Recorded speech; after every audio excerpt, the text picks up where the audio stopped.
super cycle, gold and silver are grossly undervalued. As far as commodities are concerned, silver will outperform, with expectations of record prices being achieved in 2023.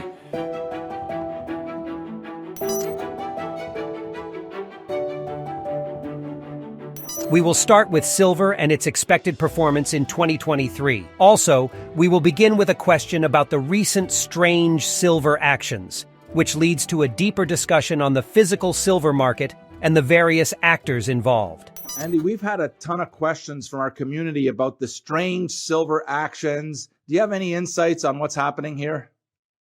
Yeah, Shane, let's do that. To best expose what we're currently experiencing into a paper-driven market, where, as we say, everyone wants to get on board at the same time into a price rise, all out into a price decline, it completely masks the real physical market supply-demand fundamentals. Hence, we focus on the various actors' footprints in the much more transparent silver market. Now, unlike gold, silver is not NSFR compliant. So in order to track the insiders' footprints pitched against the speculators and really to best assess what to expect, we need to look at the options derivative structures, which provide us a good view into the insiders' footprints as the netted out sweet spots, which is the point where those lines cross, are usually very accurate and provide a pretty small window into the multi-billion-dollar related over-the-counter markets. Now, the March silver contract goes into options expiry and rollover delivery tomorrow on the 23rd. And this is the first silver futures delivery contract of 2023, and it's going to be large, hence the outrageous capping related to the insider bets against silver closing above $24. Now, these paper bets are all interconnected with the very large visible, we've talked about the Office of the Comptroller, these visible OCC bets that directly relate to the large wrong-footed SLV ETF bets and the 10 times larger unreported LBMA over-the-counter trade, which insiders are actively seeking to short cover at the speculators' expense. Andrew Maguire discusses the two categories of silver futures speculators: CTAs, who leverage futures long and predatory momentums, who chase price until it turns wrong. The degree of silver futures-related leverage employed is also explained as the reason for the current massive price overshoot. Now, the speculators largely consist of two categories. The CTAs, who manage money for themselves and clients, usually leveraged futures long, and the predatory momentums, who chase price just until it turns wrong at both ends, right in the middle, right? So the degree of silver futures-related leverage employed has to be understood as it explains why we're currently experiencing a massive price overshoot. Andrew Maguire explains the interconnectedness of paper bets in the silver market and how they are all interconnected with the wrong-footed SLV, ETF bets, and the unreported LBMA over-the-counter trade. Now, clearly the short-term action represents the polar opposite view of the real physical silver market strength. And to see through the smoke and mirrors, it has to be understood that the billions of dollars of wrong-footed OC, SLV, and futures-related OPEX bets, they're all interconnected. Add into the mix that leveraged held back futures positions that are actually able, these are unbacked positions, are able to be exchanged with the SLV ETF at face value, as if they were physical. And it is these leveraged futures bets which momentums are currently short selling. Look, it can be discerned that these positions are essentially naked short because they're hedged. Andrew Maguire talks about the resulting paper market disconnect and how it presents a massive medium-term pricing opportunity.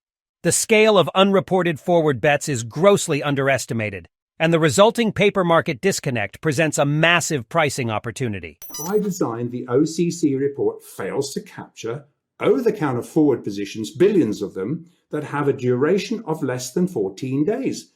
Yet these bets can be eternally rolled on. Now, the scale of these unreported forward bets are immeasurable and thereby grossly underestimated. However, the resulting paper market disconnect presents a really massive medium-term pricing opportunity. He discusses the current situation in the silver market, where short selling by momentum sellers is being covered by insiders. As a result, March silver has suffered from aggressive chart painting attacks. However, liquidity providers expect this selling to fade into returning Indian spot silver demand. However, liquidity providers are assessing this selling should begin to fade into returning Indian spot silver demand, who are reported to be locking in spot silver at the fixes to accommodate continued strong physical retail demand. We saw that on the Monday, Tuesday fixes already. I haven't looked at the fix today, but certainly we saw that. But given that India consumes 85% of all the global physical silver consumed, or the 2020 global silver production, and despite the 5% import duty increase imposed upon the silver market last week, 2023 India demand alone is expected to be sufficient to create a supply deficit on its own. Ultimately, this will reignite global wholesale physical demand. Now, it's clear the short sellers are using any and all thin conditions to take out each day's prior low by a couple of ticks, hunting for stops, but it's not generating any notable further sell ignition, which illustrates there are scant few specs left to rinse, and all the selling is naked short momentums based really with insiders again long against them, stealthily, I'll say. Now, the LBMA-CME cartel are wrong-footed, and given physical settlements are increasingly being squared outside the LBMA-CME siloed spot ring fence, utilizing diluted spot silver to benchmark the EFPs and or to force delivery at the back doors of the COMEX, the cartel is now desperate to short cover naked short silver bets, but again, limited to how much CTA and momentum short sellers wrong footing they can generate.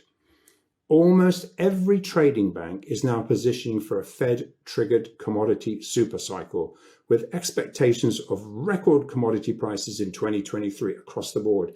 Into this, even Goldman Sachs is talking about this. Into this supercycle, gold and silver are grossly undervalued. As far as commodities are concerned, silver will outperform, with expectations of record prices being achieved in 2023. Now, following a scramble by, if you remember, Trafigura, when they blew up, these are the guys that blew up the nickel trade last year, they've just scrambled to square up copper warrants. That was just over 3 weeks ago, disclosing that they had 577 million of losses related to an ongoing fraud in the nickel market. Now, this comes on the back of them being bailed out by the LME back in March 2022, allowing market maker JP Morgan and other too big to fail banks to allow Trafigura to default on physical delivery. This commodity boom, along with unfactored Russian move to step up the pricing of all commodities, including silver,